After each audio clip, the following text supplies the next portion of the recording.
Fala galera, welcome to episode number 5 of the Strategy Foundation series. In this one, we're going to discuss Strategy's brand new product called Mosaic. As a little reminder, we already discussed how to create projects in Workstation. We talked about what a schema is. We already created objects like attributes and metrics. But creating attributes and metrics here in Workstation or in Developer or even in different BI tools take time because it's a manual process. We need to map tables, create every single attribute, every single fact, and then metric. So it consumes a lot of time, a lot of effort, even though, of course, it's important and most folks still use that kind of approach. So instead of doing all this manually, using Workstation or Developer, why not having AI helping us to create the universal semantic layer? That's what Strategy Mosaic proposes, and I'll be showing you how to do this in the next portion of this video. So as you can see, I'm here in Strategy Library, one of the tools we already mentioned in one of the previous videos. And you don't need to install Workstation, it's web-based, by the way. And here you can go to Create New on the top right corner. You see a lot of options here like Dashboard, Report, Bots, Mosaic Model, AI Data Collection. The one we're interested right now is Mosaic Model. Let me go ahead and click this one. Choose one of the projects. Remember, projects, we already talked about projects before. And once we start here creating the model, the first thing we need to do is basically select the table. Tables can be in different databases. We already talked about databases in one of the episodes as well. So it could be in Snowflake, it could be in Salesforce, it could be in Postgres. In my case, I have my table here in Snowflake. So let me go ahead and connect to Snowflake. I'll be then choosing one of the catalogs that I have available, this one here. And then you see all my tables are already available here. This part is somewhat similar to what we do in Workstation. We connect to the catalog and we select the table. So let me choose some tables that I have here. So I'll be choosing the same ones I used in Workstation. So I'll be choosing the dimension for customer, dimension for dates, product, for sale channel, and also a fact table that contains all the sales information. I can add all of them to my model, as I'm doing right now. And one more thing to mention is that I can click in here in one of the tables to see its content. As you can see now, I'm ready to have a preview of the data inside of the table. So there are a few columns available here. We can explore the data. And yeah, at this point, we are ready to click the Proceed button. Before I do so, I can mention here that there are two query modes available. First one being import, or in other words, bring in the data from the database to Strategy's memory. And the other one being live, or in other words, you don't bring any data to Strategy memory, you just run every query against the database, in this case, against Snowflake. So I'll be choosing import this time, and I'll click OK, or proceed, as you can see here. So tables start to get mapped. And as you see, we have in all these tables, we have 39 columns, and AI starts to map those columns automatically.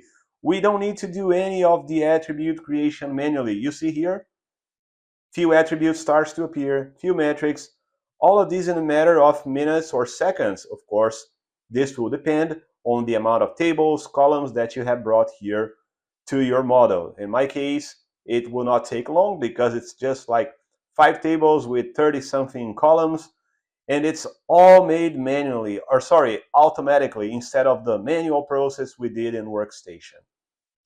If you go to the right corner here, you will notice that AI is also giving you suggestions like preparation suggestions for some of the attributes in the model. And at the end, you will see that maybe there will be also some modeling suggestions being given. So we should wait here until the build your model finishes. In my case, it already completed. Again, we have preparation. We can choose to apply or dismiss those. And then we have modeling. As you can see here, it is suggesting us to create additional time attributes for launch date attribute. So you can accept this one if you want. It will generate new attributes in this case. And yeah, that's the way to create your mosaic model. As you see here, all attributes and metrics have been created. If you go later to tables, you can see the relations between them being given already. As you can see here, if I click the customer attribute, this little icon here, it shows the mapping between effect sales, and dim customer table. Same thing with sales channel. If I click this link here, I can see that fact sales maps to dim sales channel. All right, we can zoom out here, we can zoom in, we can see more details.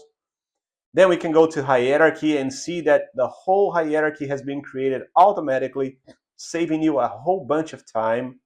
That's awesome. You can zoom in and out as well. If you feel like one of these relationships don't make sense, for example, this one should not be this way, you can click the line here that shows the relationship, and you can modify the relationship or either remove in case it doesn't make sense. I mean, in the end of the day, AI gives the recommendations, it creates the relationships, but it's up to you as the architect or the analyst to know if that makes sense and apply it or not. Finally, you can create additional metrics by clicking this button here. And again, AI will give you suggestions. That's awesome. That's incredible.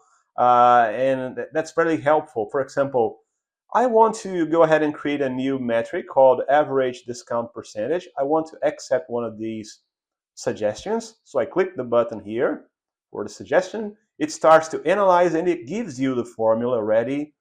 All you have to do is click the create button.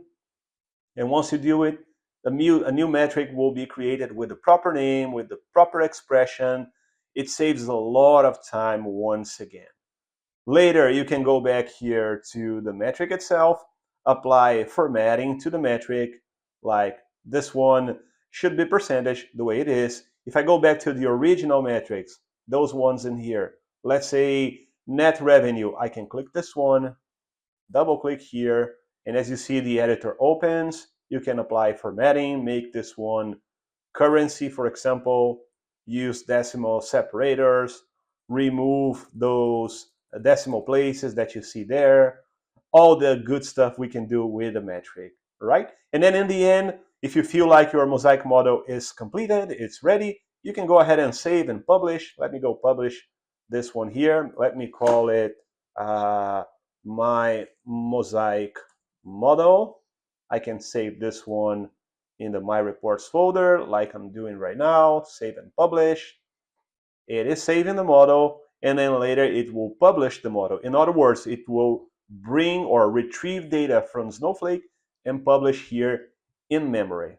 And from this part on, you will be able to start consuming that model. In other words, you'll be able to start creating dashboards, either here in Strategy or in other tools like Power BI, Tableau, or even query this one in the Beaver. As you can see here, I could be going ahead and start creating a dashboard right now. I don't want to create a dashboard. Let me close this one. Let me see my model. If I click here in the data blade, your model will be here. As you can see, my mosaic model, I can make this a favorite one. And then I can go ahead and edit this one by clicking on it. Yeah, you can add more tables if you feel like so, like going back to sources, adding additional tables, or even modifying the existing one. Let's say the table structure changed. You can go ahead and define this or edit the table.